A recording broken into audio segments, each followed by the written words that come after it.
Olá! Por trás de cada batida do coração existe uma verdadeira sinfonia elétrica, uma coreografia super precisa de íons e correntes que, no fim das contas, é a base de toda a função cardíaca. Para quem estuda na área da saúde, dominar a eletrofisiologia não é só um detalhe, não. É, na verdade, entender a própria essência de como o coração vive e bombeia.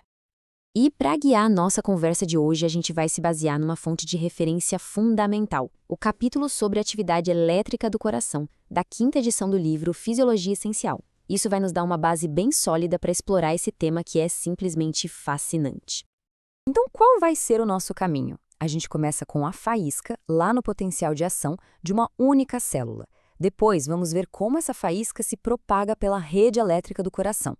Daí, a gente vai conectar o impulso com a contração muscular, ver como tudo isso aparece no eletrocardiograma e, para fechar, vamos analisar o que acontece quando esse circuito todo falha. Ok, vamos lá. Tudo começa aqui no nível mais básico de todos. Antes da gente entender o coração como um órgão, a gente precisa entender a faísca elétrica que acontece em cada uma das suas células. E a pergunta central é essa. Afinal, de onde vem a eletricidade de uma célula do coração? Como é que ela consegue criar essa carga elétrica tão vital? A resposta, por incrível que pareça, está no movimento supercontrolado de partículas minúsculas e carregadas, os íons. Bom, antes de qualquer disparo, a célula está ali num estado de prontidão, que a gente chama de potencial de repouso. Pensa nisso como uma mola comprimida, sabe? Cheia de energia, só esperando para agir. O interior da célula é mantido a uns 90 milivolts negativos em relação ao exterior. E o principal responsável por manter essa negatividade toda é o potássio, que tem uma tendência natural de sair da célula, levando suas cargas positivas embora com ele. E o que é realmente impressionante aqui é a dimensão dessa diferença. Olha só, tem uma concentração gigantesca de sódio do lado de fora e de potássio do lado de dentro. Essa distribuição desigual, que é mantida o tempo todo pela bomba de sódio e potássio, não acontece por acaso. Ela é a verdadeira fonte de energia elétrica do coração, uma tensão prontinha para ser liderada. E quando a célula recebe um estímulo, essa energia toda é liberada em 5 fases bem distintas. A fase 0 é a ignição, uma entrada absurda de sódio que inverte a polaridade da célula. As fases 1, 2 e 3 são um processo de reset, mas presta atenção na fase 2, o platô. Ela é mantida pela entrada de cálcio e é o grande segredo por trás da longa duração do potencial de ação do coração. Esse tempo extra é essencial para permitir que o coração contraia de forma eficaz. E por fim, a fase 4 traz a gente de volta para o começo, prontos para o próximo ciclo.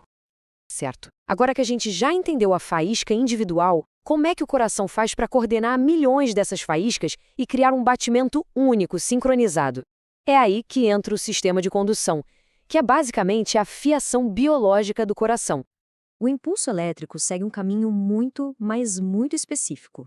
Tudo começa no nodo sinusal, que é um marcapasso natural do coração. De lá, o sinal se espalha pelos átrios, fazendo eles contraírem. Em seguida, ele chega no nodo atrioventricular, que funciona como um portão, controlando a passagem do sinal para os ventrículos. Depois desse portão, o impulso desce pelo feixe de His e se espalha super rápido pelas fibras de Purkinje, garantindo que os ventrículos se contraiam de baixo para cima do jeito mais eficiente possível. E aqui está um dos segredos mais elegantes do coração, a velocidade no nodo AV. Ela é incrivelmente lenta, só 0,05 metros por segundo. Mas isso não é um defeito de jeito nenhum, é um design genial. O coração, de propósito, pisa no freio. Esse atraso é fundamental para dar tempo para os átrios se esvaziarem por completo, garantindo que os ventrículos estejam cheios de sangue antes da sua contração poderosa. Mas logo depois daquela freada intencional, o sistema pisa a fundo no acelerador. Nas fibras de Purkinje, a velocidade dispara para 4 metros por segundo, é quase 100 vezes mais rápido.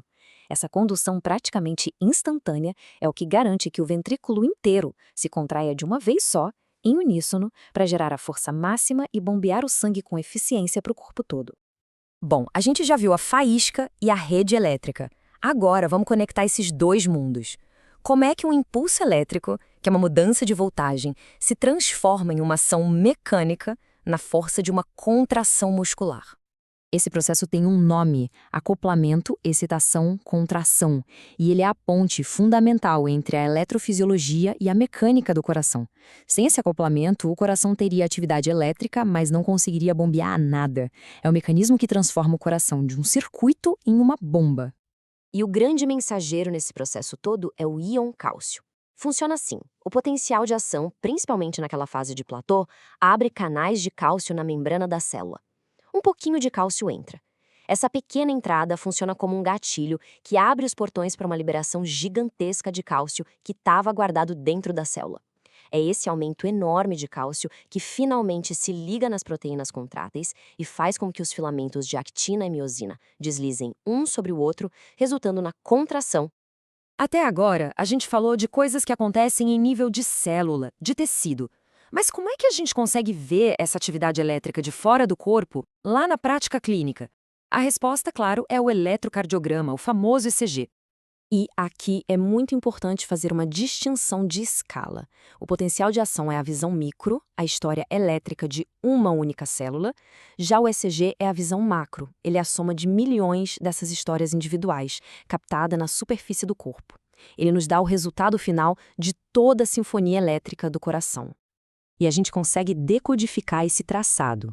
Cada onda corresponde a um evento elétrico específico que a gente já discutiu. A onda P é a despolarização dos átrios, que começou lá no nódo sinusal. O complexo QRS, que é maior e mais pontudo, é a despolarização em massa e super rápida dos ventrículos.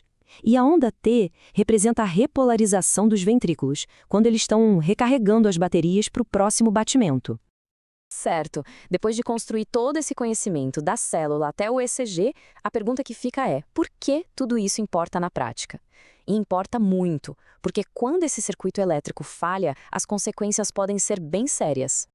Uma falha nesse circuito elétrico do coração é o que a gente chama de arritmia. É um termo bem amplo para qualquer ritmo que fuja do normal. Pode ser um problema na geração do impulso, na condução dele ou nos dois. Para ilustrar isso, vamos olhar para um exemplo clássico de uma falha na fiação, a síndrome de Wolff-Parkinson-White, ou WPW. A melhor analogia para entender isso é pensar num curto-circuito mesmo.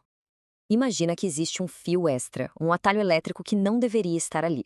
É exatamente isso que acontece na WWP.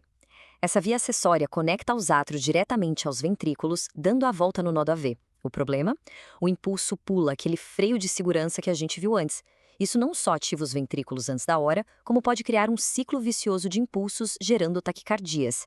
E o cenário fica ainda mais perigoso se houver uma fibrilação atrial, porque essa via extra pode disparar centenas de sinais caóticos para os ventrículos, levando a um ritmo que pode ser fatal. Então, o ponto principal é este. Quando a gente entende o circuito desde o seu componente mais básico lá no canal iônico até a fiação completa como a função do nódo AV, a gente ganha a capacidade de diagnosticar e, o que é mais importante, de tratar essas falhas elétricas com precisão, como, por exemplo, com procedimentos de ablação que literalmente queimam essa via extra. E isso nos deixa com uma reflexão final.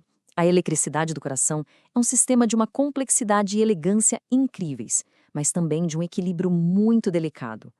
A grande questão que move a cardiologia moderna é justamente essa: como a gente pode intervir de forma cada vez mais precisa para religar ou consertar esses circuitos quando eles falham, restaurando a sinfonia natural do coração.